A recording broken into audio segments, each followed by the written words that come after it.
ये पूरे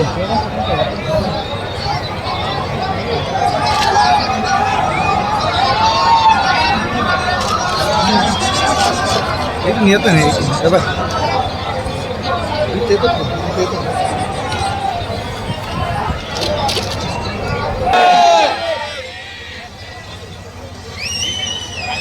ये अल्लाह की ये महान धरती और आज का ये ऐतिहासिक दिन 13 अक्टूबर 2022। मैं यहाँ क्यों आया और आप लोग यहाँ क्यों हो ये आप मुझसे बेहतर जानते हो। या पूरे 13 अक्टूबर का दिन जब 1935 में था तो यही इसी धरती पे जहां वो स्तंभ आप देख रहे हैं वही इस सदी के महानायक भारत के संविधान के रचयिता भारत में रहने वाले करोड़ों शोषितों वंचितों महिलाओं के मुक्तिदाता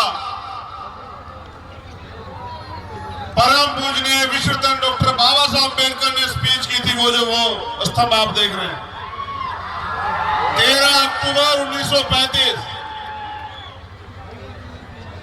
आज एक विशेष अवसर पे मुझे यहां आने का मौका मिला। मैं सर्वप्रथम तो आप सबका धन्यवाद देता हूं। यहां की तमाम भीम आर्मी आजाद समाज पार्टी की टीम, यहां के आयोजक कमेटी, अमोल जी, संदीप मोरे जी, बंटी जी, मंगेश जी, किशोर जी, हमारे भीम आर्मी के प्रदेश संयोजक सीताराम गंगावने साहब, हमारे आजाद समाज पार्टी के प्रदेश संयोजक प्रदेश अध्यक्ष सुनील वाकेकर साहब, हमारे सीनियर नेता अवेश साहब, अविनाश साहब, हमारे मुंबई के प्रदेश के अध्यक्ष जो यहाँ पहुंचे और उनके साथ उनके जो तमाम साथी पहुंचे, तमाम जिलों के जो लोग पहुंचे, उनका बहुत बहुत धन्यवाद। जैसा कि 1935 से 2022 तक बाबा साहब अम्बेडकर के दिखाए रास्ते पे चल के हम लोगों ने भारत में बहुत कुछ अर्जित किया है, वही आज भी हमारे संत गुरु महापुरुषों का जो सपना था, बोध में भारत का सपना, बेगमपुरा राज का सपना, मानवतावादी राज का सपना, वो भी अधूरा।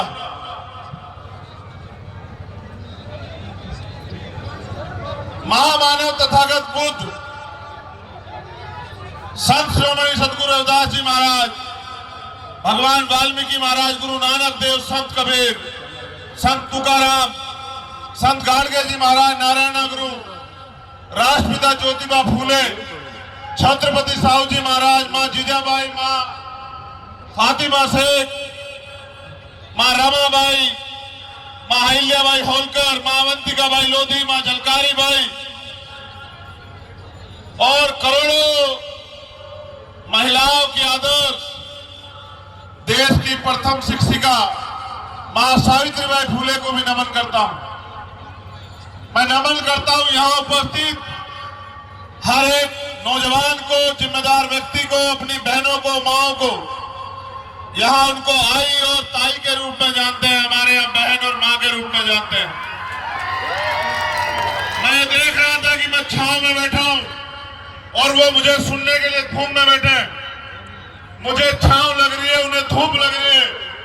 एक बार तो मेरा मन था कि मैं वहां चला जाऊं, फिर मैंने सोचा कि चलो ये छांव और ये धूप तो हजारों हजारों साल से हमारे लोग सह रहे हैं। हमारे लोग तो भूखे पेट में रह के जो है इस भारत की धरती पे लड़ रहे हैं, संघर्ष कर रहे हैं। लेकिन जिस सपने के साथ बाबा साहब अम्बेडकर ने 1935 में संकल्प लिया था इसी धरती पे कि मैं हिंदू धर्म में पैदा हुआ, ये मेरे बस की बात नहीं थी, लेकिन मैं हिंदू धर्म में मरूंगा नहीं, ये मेरे बस की बात है। लेकिन आज हालात बड़े खतरनाक हो चले हैं, इतने खतरनाक कि आज बाबा साहब अम्बेडकर की ली हुई 22 प्रतिज्ञा को बोलने पे मुकदमे दर्ज हो रहे हैं और लोगों को जेल भेजने का काम किया जा रहा है। आज भारत में संविधान की हत्या की जा रही है, भारतीय संविधान को नष्ट करने का प्रयास किया जा रहा है। मैं यहां से उस संकल्प को तो लू ना लूं, लेकिन एक संकल्प इस धरती से मैं जरूर लूंगा। जब मैं अपनी बात को खत्म करूंगा तो मैं इस धरती से एक संकल्प लेकर जरूर जाऊंगा, बाबा साहब अम्बेडकर का बेटा होने के नाते।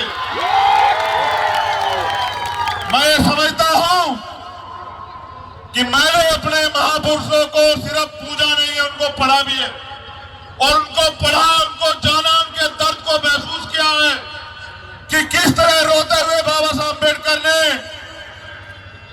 अपने बच्चों की कुर्बानी देके हमारे लिए व्यवस्था की कि हम इस देश में आजादी से जी पाए।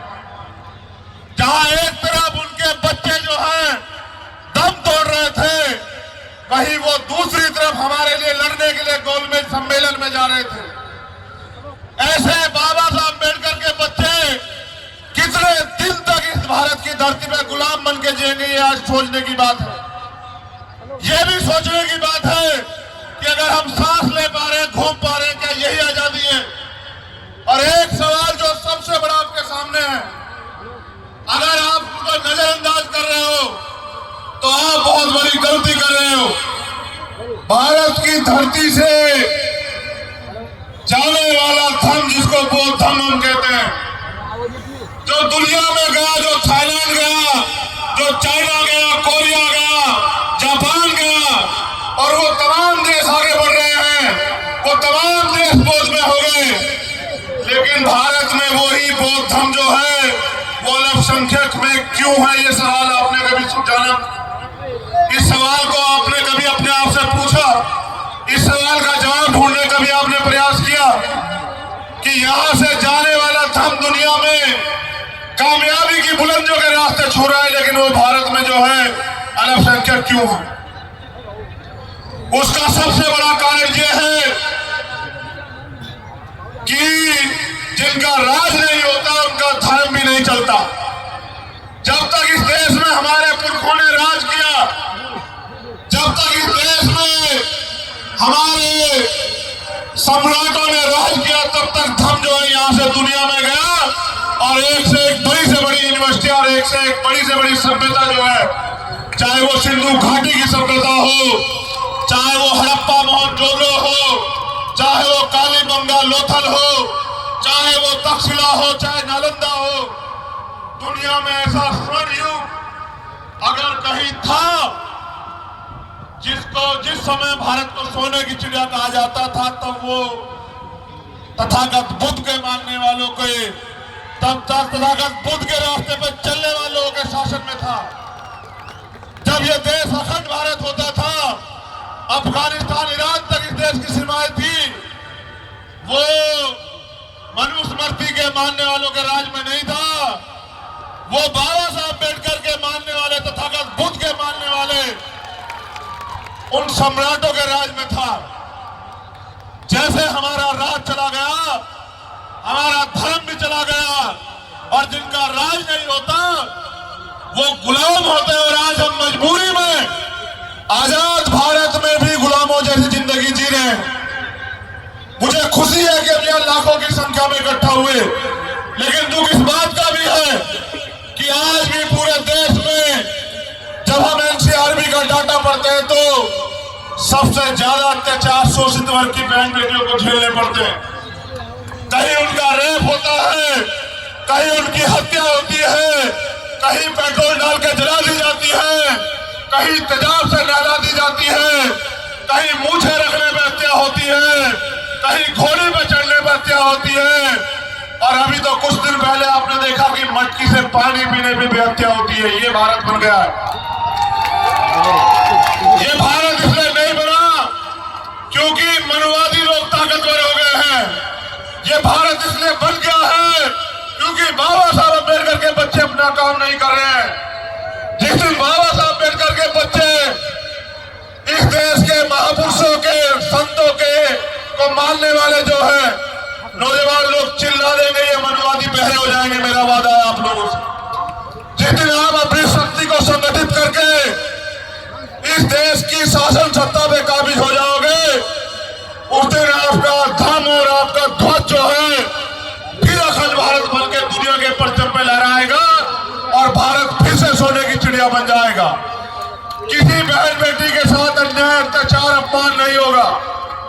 ये तभी संभव है जब महामानव तथागत बुद्ध संत रविदास जी की विचारधारा को मानने वाले लोग एकजुट होकर और अपनी वोट की ताकत से सत्ता पे काबिज होने का काम करें। याद करो, बाबा साहब अम्बेडकर ने इस धरती पर ये संकल्प को लिया था, लेकिन उन्होंने बात तो बहुत सारी भी की है। उन्होंने एक बात यह भी कही कि अन्याय करने वाले से अन्याय सहने वाला ज्यादा दोषी होता है। और उन्होंने यह भी कहा कि अगर आप अन्याय सहते सहते मर जाते हो तो आपकी आने वाली पीढ़ी गुलाम पैदा होगी। उन्होंने यह भी कहा कि अगर आप अन्याय का डट कर मुकाबला करते हो तो आपकी आने वाली पीढ़ी इसका बदला जरूर लेगी। हमने बाबा साहब को अपने मतलब मकसद के लिए पूजना और पढ़ना शुरू किया और आज उनकी तस्वीरें, उनके नारे लगा के इनको धोखा दे रहे हैं।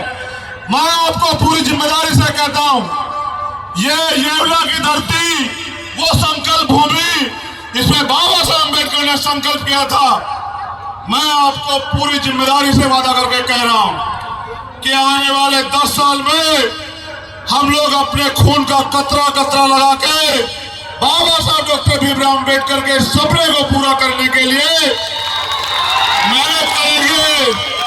और जब तक उनका सपना पूरा नहीं होता, चैन से नहीं बैठेंगे।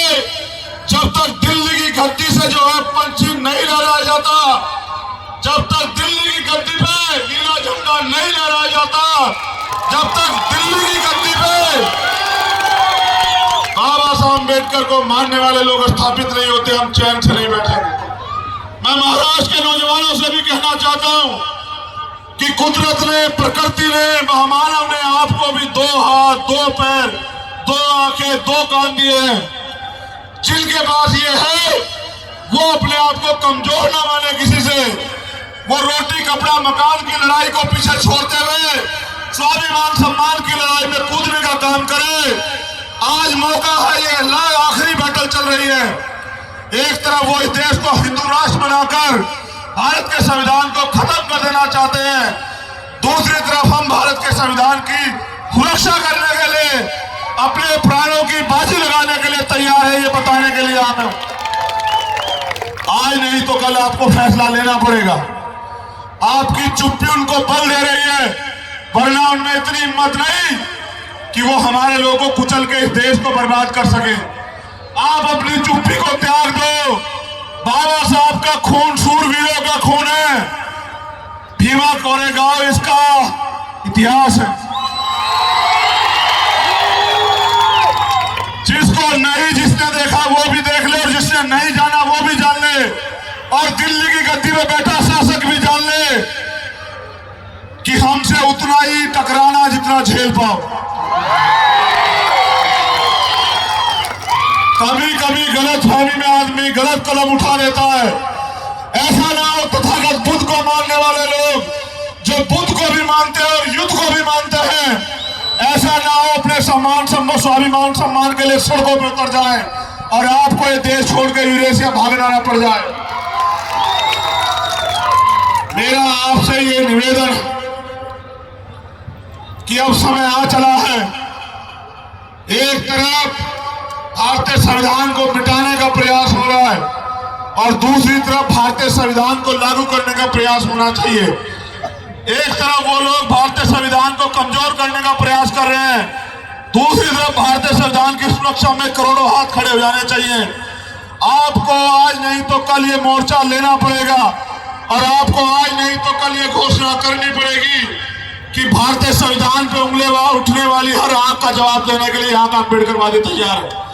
आप बता दो ना हाथ उठा के मुझे कि आपके रहते बावजूद